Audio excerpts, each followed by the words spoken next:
They thought stripping me of everything would silence me. But what they didn't know was I was already building something stronger in the shadows. And when I finally struck back, I took far more than they ever imagined losing. Don't forget to like, subscribe, and share for more powerful stories. The night was cold, the kind of cold that seeps into your bones and stays there. I still remember the sharp sting of betrayal more than the chill in the air. I had it all, or at least I thought I did. My business was thriving, my name respected in the community, and my trust circle uncheckable. But sometimes the people standing closest to you are the ones sharpening the knife behind your back. It started with whispers. A delayed contract here, a strange phone call there. I ignored it, thinking I was just overthinking.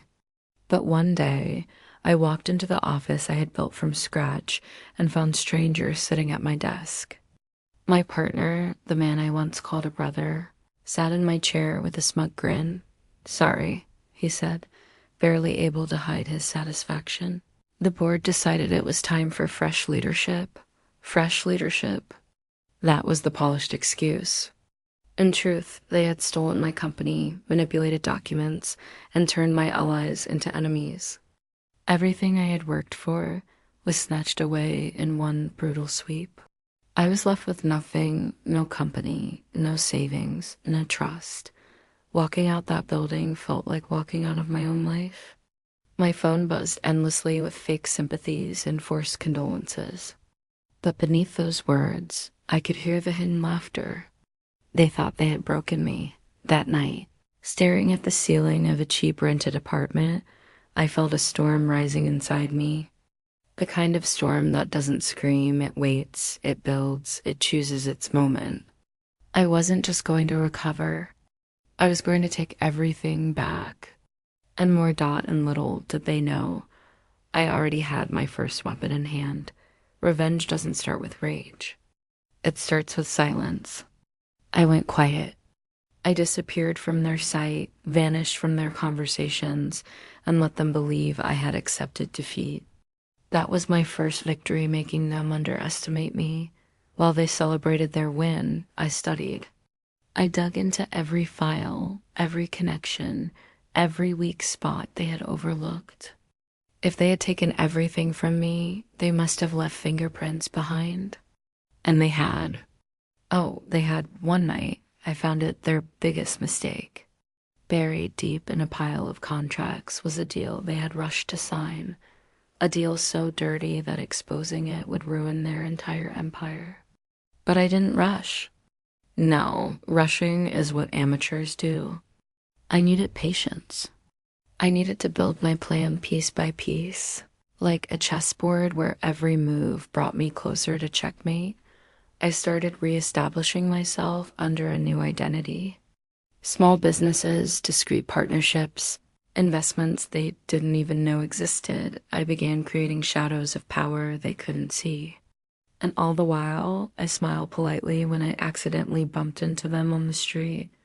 "Doing okay?" One of them asked with a mocking grin. "Better than ever," I replied, hiding the fire in my chest. They thought I was lying. They thought I was weak.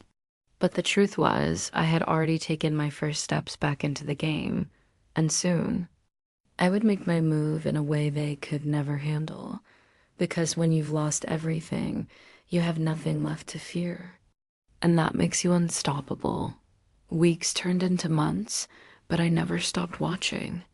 They thought I had vanished, but in truth, I was closer to them than ever. I studied their every move, where they ate, who they met, how they operated. I became a ghost in their world, invisible yet everywhere. One night, sitting in a dim cafe with a laptop glowing in front of me, I hacked into an old server I still had access to. My hands didn't tremble. They moved with precision, and what I found made my blood run cold, but also made me smile. Hidden behind layers of legal jargon, I uncovered bank transactions, bribes, and offshore accounts. These men weren't just thieves, they were criminals. Every deal they touched was rotten, every promise a lie. And now I had proof. Still, proof wasn't enough. I didn't just want justice, I wanted devastation. I wanted them to feel the helplessness they once forced on me. I began contacting people quietly. A journalist who owed me a favor, a lawyer who hated their guts, an investor who'd been burned by them before. Slowly, my network grew. I wasn't rebuilding alone anymore. I was recruiting others who had tasted their betrayal. But while I plotted, I also lived like a shadow. Cheap apartments, burner phones, always moving, always hiding. Sometimes I looked in the mirror and barely recognized myself. My beard had grown, my eyes colder, my smile rare. Yet beneath that reflection was someone stronger. Someone sharper, someone ready. And then came the day I walked past their headquarters again.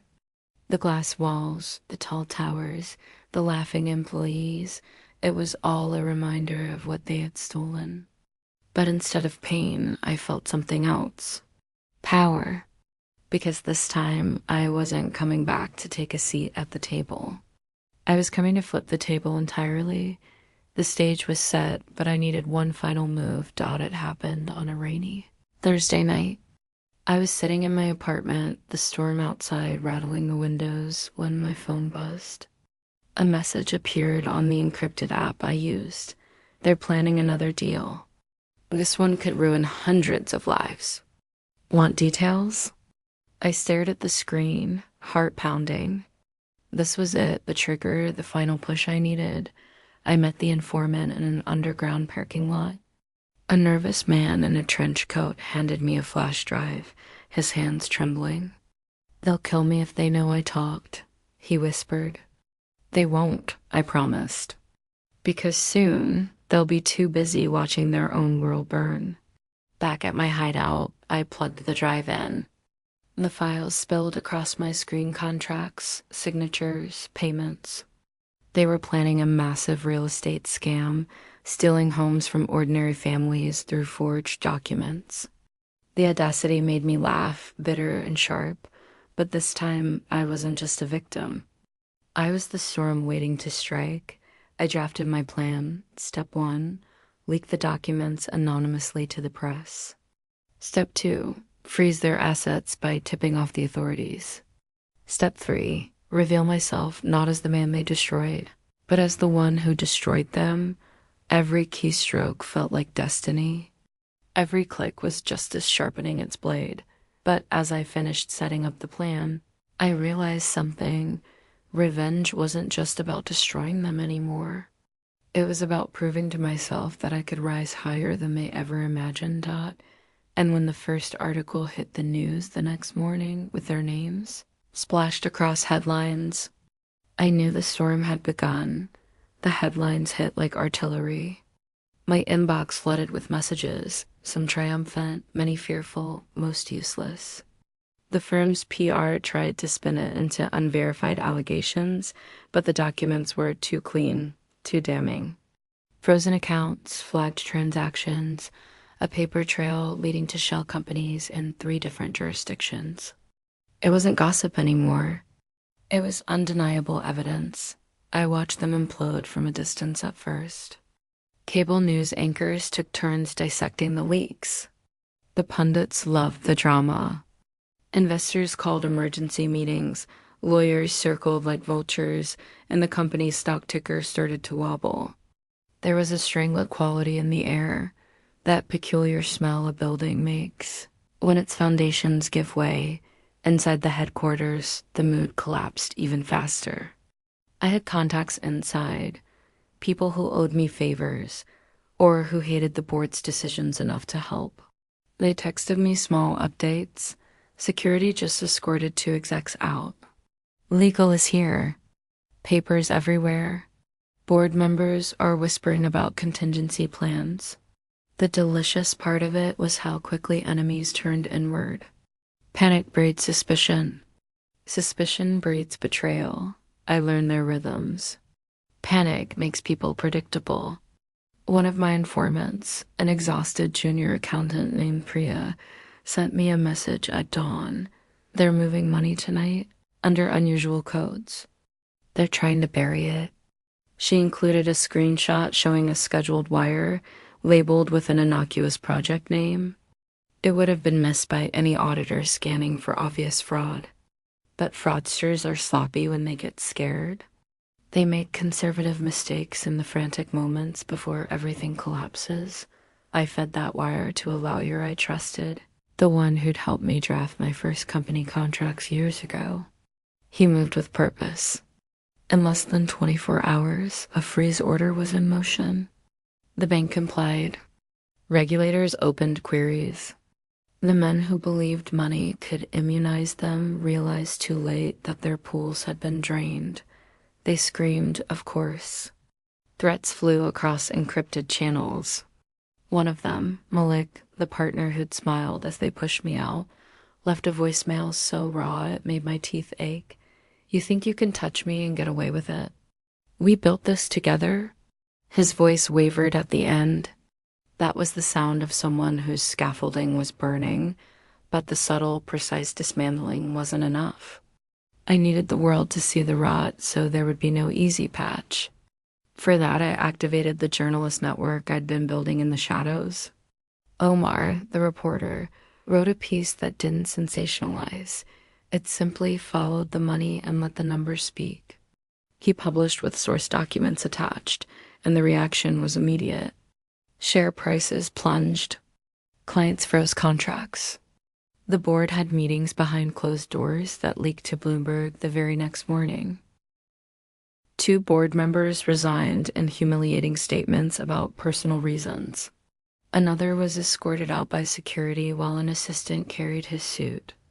Lawsuits began to appear like spring mushrooms, small at first, then prolific. The company's phone lines were swamped with angry, confused calls from people asking whether they were implicated. The chaos I'd wanted spread into every corner of the organization.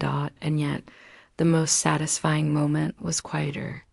It arrived on a lukewarm afternoon when Malik walked into the shareholders' reception area and saw me standing by the espresso machine, calm as you please.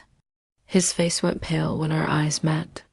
He managed a brittle smile that looked like a mask about to shatter. You, he said, the single syllable full of accusation. I set my cup down slowly and met him. You took everything from me, I said. You wrote your future with my ink. You forgot to secure your liabilities. He wanted to strike, to call security, to be dramatic. Instead, he turned and left like a man trying to hide from the sun. That night, messages arrived from people I'd never met, employees, ex-clients. Small vendors who had been squeezed into paying suspicious fees. They offered testimony, receipts, loyalty. They had stories that, when woven together, become a tapestry no PR team could erase. I didn't celebrate. It felt less like triumph and more like an awakening. I had catalyzed a collapse, but other people now held their fates in their hands. My role had shifted from active saboteur to architect of exposure. The responsibility stung. The board called an emergency shareholder meeting. They wanted damage control, legal cover, a scapegoat. Malik, flustered and pale, insisted on staying defiant. We'll weather this storm, he told the press in a rehearsed video message. These are bad actors aiming to destabilize our company. But there were no more bad actors to scapegoat, only patterns and paper trails. Regulation offices that had previously turned a blind eye were now engaged. Their language sterile and lethal. We are opening formal inquiries. And then, the first arrest happened in the early hours. While the city slept and I tried not to think too fast. News alerts lit my phone. Former CFO detained on allegations of embezzlement. It was the sound of a domino falling. One arrest would not finish the story, but it started the public narrative I had long prepared. The empire these men thought unassailable was beginning to look like a house of card towers, and it only took one gust of evidence to send it tumbling. As I sat alone that night, the apartment small and paper-thin around me, I felt the weight of what I had done.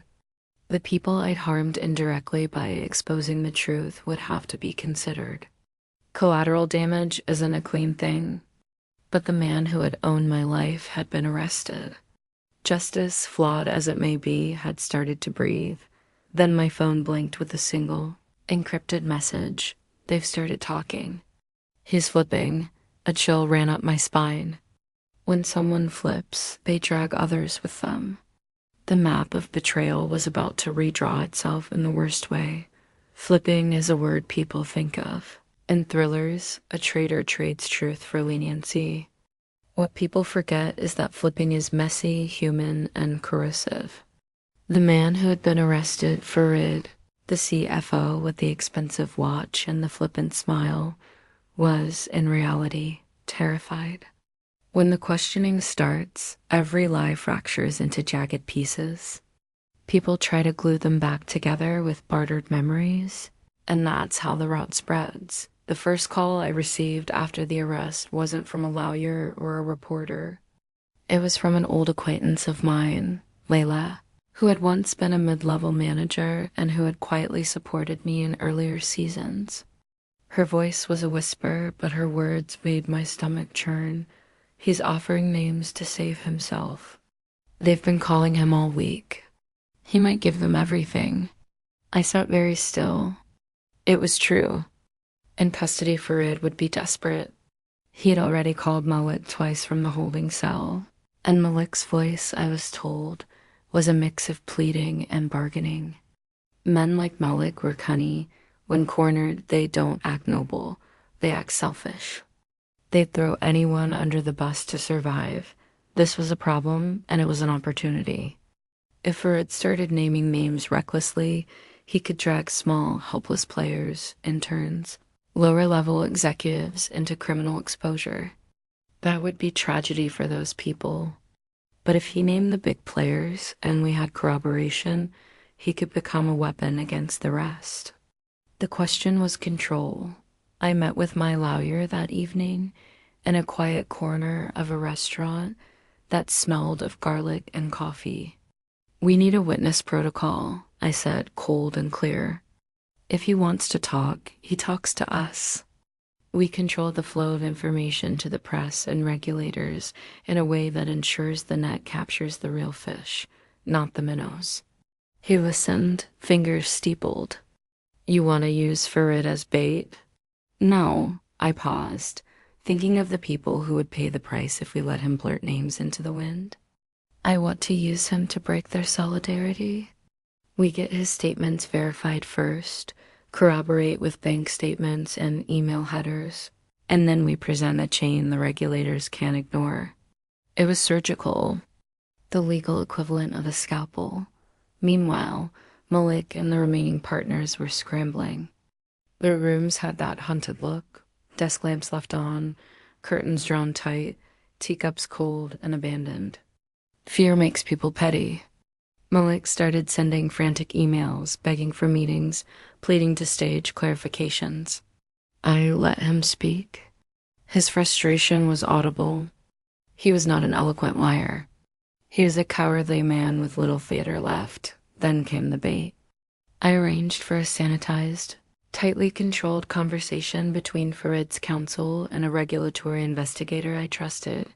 Farid needed assurance that naming names could be beneficial. The criminal justice system is built on deals. And he wanted his deal. We offered him a path, tell the truth, about the highest level transactions and executive sign-offs. And the investigators would consider cooperation in any plea negotiation. But there was a caveat. Every claim he made had to be supported by documentary evidence we could provide. No hearsay. No memory games. If he wanted to cut a deal, it would be built on paper. Farid cracked like a frozen branch. His first statements were shaky, laden with omissions that screamed self-preservation. But once he saw the ledgers tied to dates and email chains that matched his claims, he found courage in math. He began to talk. He named Malik. He named 2 other partners who had taken bribes disguised as consultancy fees. He even whispered an email address for a shell company that had always seemed harmless. For each name, we had corroborating artifacts. Our investigators had their homework done. The trick was timing. We used his cooperation not to level the entire company at once, but to create fractures. Press releases were coordinated, legal filings staged. An investigator called for a freeze on specific accounts. The partners looked like a pack that suddenly realized one of their own had turned on them. Panic spread. They began to argue in the open, to point fingers, and to send private lawyers to each other. It was messy, public ugliness, precisely the kind that destroys cartels and cabals, but there's a moral cost. People flip because they're scared, and their testimony, while useful, often comes stained with self-interest. I refused to celebrate. I met with the junior staff members who were suddenly named in deposit memos. Tears and anger met me. They wanted to know why their lives were now hazardous. I organized legal aid, briefed sympathetic stakeholders, and made sure the investigators knew their statements were to be weighed with caution. The goal wasn't vengeance against those who had no real power. It was to topple the architect's dot as Farid's testimony widened. It brought down at least 2 of Malik's major allies. The regulators moved with a lethargic fury. Once they had a lead, they plotted, but their plotting had teeth. Subpoenas flew. Conferences rooms resembled courtrooms. Lawyers shifted alliances as if playing cards. The company's board became a field of wounded animals. The worst moment arrived when Malik realized he could be indicted. He came to me, not with threats, but with tears of a man who had been cornered. "You want to watch me suffer?" he asked. He was pleading for mercy, for at least the dignity of walking away. I saw a flicker of whatever humanity he'd buried over the years. There is always a choice at the edge. I could take the moral high ground and push for maximum accountability for the masterminds, preserving the future of those innocents. Or I could exact personal vengeance and watch every last one of them burn without regard for collateral damage. I chose justice. The agencies moved in waves after that. Arrests piled. Malik was suspended, then arrested. Others resigned in disgrace. Their families called attorneys. Legacy clients requested audits and withdrew. The company that had once kicked me out faced an existential reckoning, and then, in the cultural quiet after the arrests, I received an unexpected, unmarked envelope slid under my door. Inside was a photograph of Malik and his wife at a charity gala, smiling, masks perfectly in place. Someone had been watching him, or had wanted him to know he was being watched. Scribbled in a hand I didn't recognize. "You returned more than you took." It was a message and a warning. Someone else knew how to play this game. Someone else had an eye for theater. Someone else had wanted to ensure the lesson landed. A cold awareness grew in my chest. The map of enemies had been redrawn, but not all the players were visible. There were still hands in the dark. For weeks after Malik's arrest, the city seemed quieter, but that was only on the surface. Beneath, currents churned. The company's collapse had triggered investigations that reached far beyond our original circle. What I'd uncovered was only one branch of a tree whose roots spread into banks. Suppliers and hidden investors. The photograph left on my doorstep gnawed at me. Someone had been close enough to know my address, close enough to track Malik's private movements. But the note, "You returned more than you took," wasn't a threat. It was almost admiration, almost. I began mapping connections late into the night. Lines of red string between names on my wall, like some movie cliché. Yet patterns emerged. The investors who had backed Malik's empire weren't just silent funders. They were old, entrenched figures with their own portfolios, their own private clubs. And one name surfaced again and again, Azra Khatun, a quiet philanthropist who had been funding innovation grants through a shell foundation. On paper, she was untouchable, beloved for her charity work. In reality, she was laundering investments through Malik's ventures. Doubling her returns and avoiding scrutiny. It made sense now. She had the resources and the network to orchestrate surveillance, to plant that photograph. Maybe she was testing me, maybe warning me. Maybe she wanted to know if I'd stop now that Malik was finished. I decided to push back in silence. If Azra was indeed behind the curtain, she would expect me to react rashly.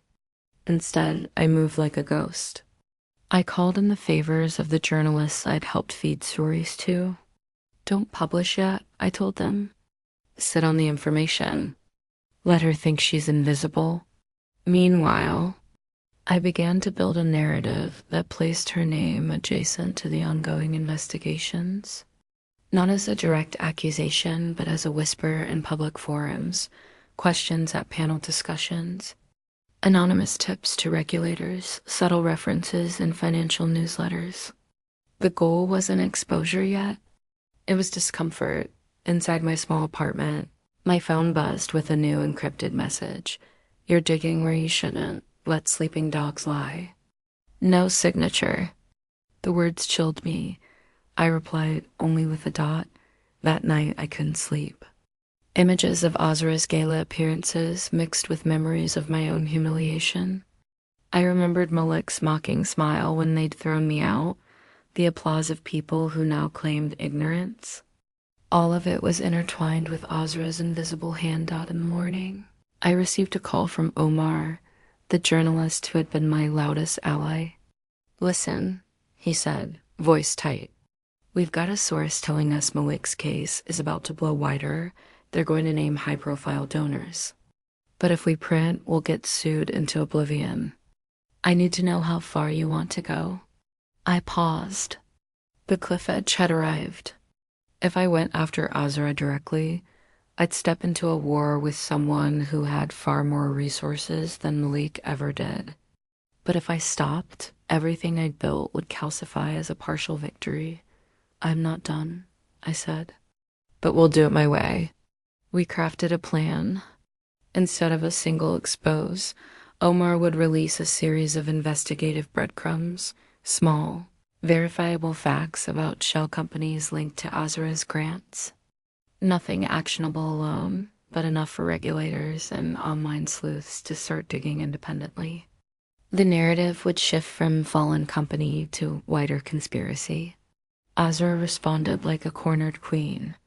She didn't attack me directly, she sent emissaries. A smooth-voiced lawyer called to negotiate. An anonymous donor offered me a lucrative consultancy abroad. Even an old friend reached out with a casual warning about crossing the wrong people. I stayed polite. I refused every offer. Then, one evening, as rain slicked the streets, a car slowed near me when I walked home. The window rolled down. A woman's voice, soft, accented, said, "You're making powerful enemies. Think about what you're doing." I turned, but the car sped away before I could see her face. I realized I wasn't just fighting Malik's legacy anymore. I was inside a larger story, one whose stakes had always been hidden. And someone out there wanted me to know they were watching. The following week felt like walking through a chessboard of shadows. Every move I made, I imagined Azra studying.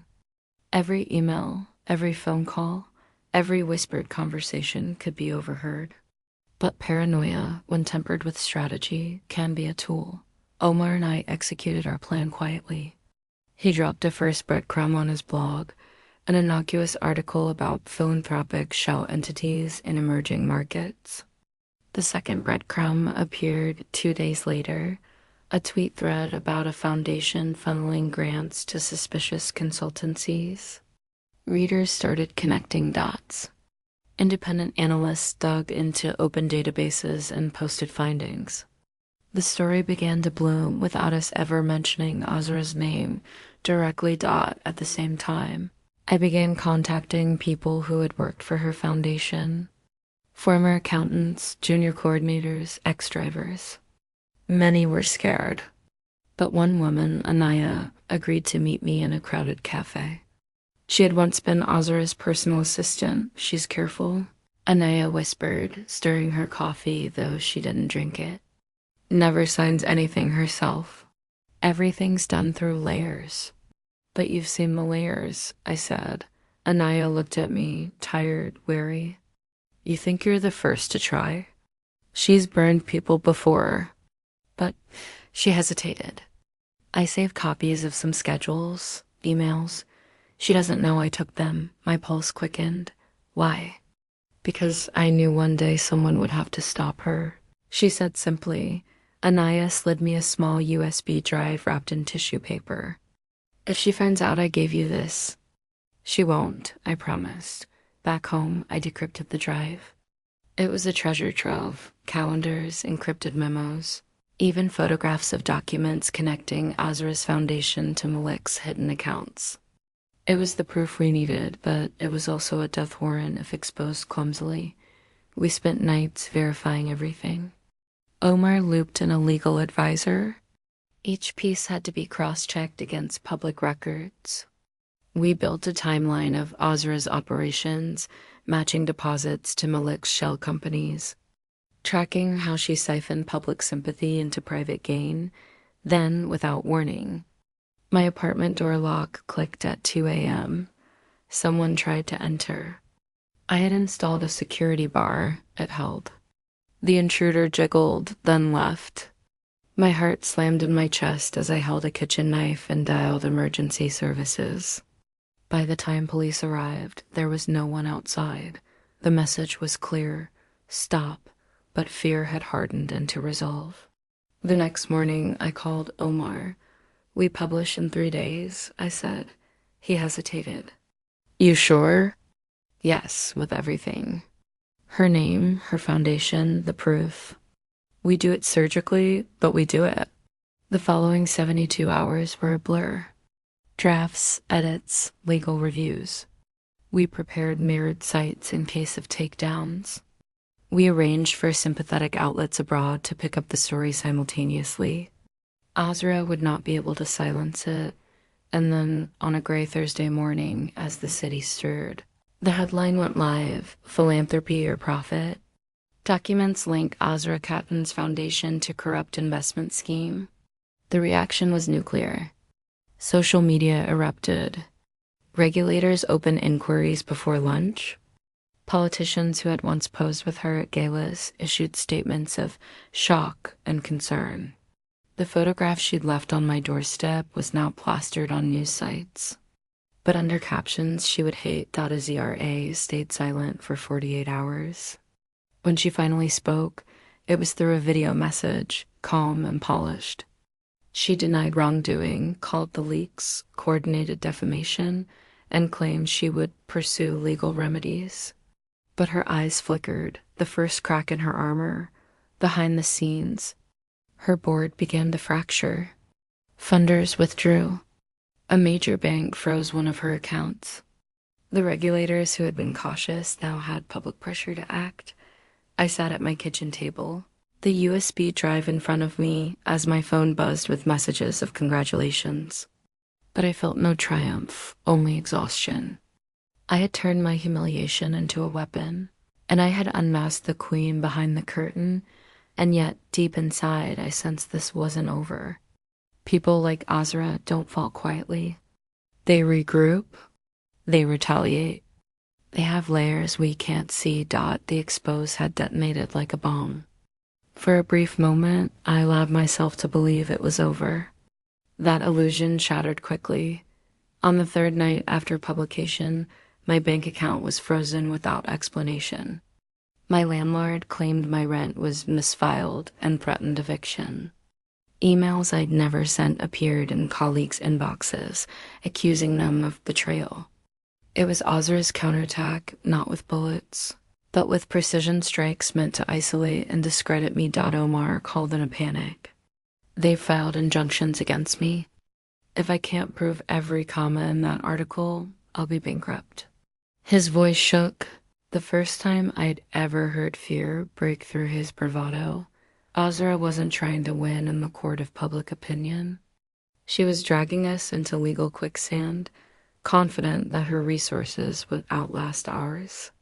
She'd done it before, drowning whistleblowers in years of litigation, until they broke, but she underestimated the network I'd quietly built. Anonymous investigators, burned employees, independent journalists hungry for truth. When Ozra tightened her grip, they slipped through the cracks. New leaks emerged daily, offshore accounts, internal memos, even photographs of her private meetings with Malik. Each revelation chipped away at her. Pristine facade, then came the phone call.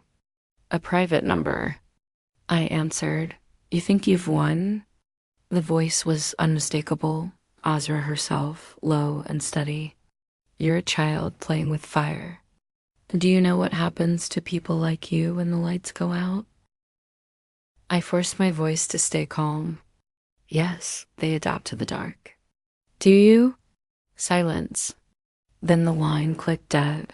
The next day, headlines screamed of another arrest, this time one of Ozra's closest board members. He'd turned himself in, reportedly in exchange for immunity. Ozra's empire was collapsing from the inside. Still, I knew better than to celebrate. Cornered predators strike hardest when they see no escape. That night, a car followed me for 6 blocks before disappearing into the rain. My phone buzzed with a final encrypted message. You should have stopped at Malik. I deleted it, but the words lingered. The storm broke on a Monday morning. News outlets flashed images of Ozra in handcuffs, escorted from her glass-walled office. The charges were vast: money laundering, racketeering, conspiracy to defraud. The photographs from Anaya's USB had been entered into evidence. The breadcrumb trail had been woven into a noose. Crowds gathered outside the courthouse. Some jeered, others watched in stunned silence. A woman once celebrated as a philanthropist now stood as the symbol of betrayal. Her name, once spoken with reverence, was spat out with disdain. Omar called me from the press line. His voice was a mix of awe and exhaustion. You did it? She's finished. But I wasn't smiling. I knew people like Ozra didn't vanish so easily. Even in defeat, she would leave scars. The financial ruin she caused wouldn't disappear overnight. The allies who had hidden in her shadow would resurface, wearing new masks. Later that week, I received a letter, handwritten, unsigned, delivered without a stamp. Inside was a single line: you returned more than you took. But debts have a way of circling back. I folded the letter carefully, slipped it into the same box where I kept the photograph of Malik. It wasn't a threat I feared. It was a reminder. Standing by my window, city lights blinking like restless eyes, I realized the truth. Revenge had never been about balancing scales. It was about reclaiming power, not from them, but from the shadows they'd cast over me. Malik had fallen. Ozra had fallen, and me. I hadn't just survived. I had become the story they never wanted told. For the first time in years, I felt no weight on my shoulders. Only clarity: this wasn't an ending. It was the beginning of something larger.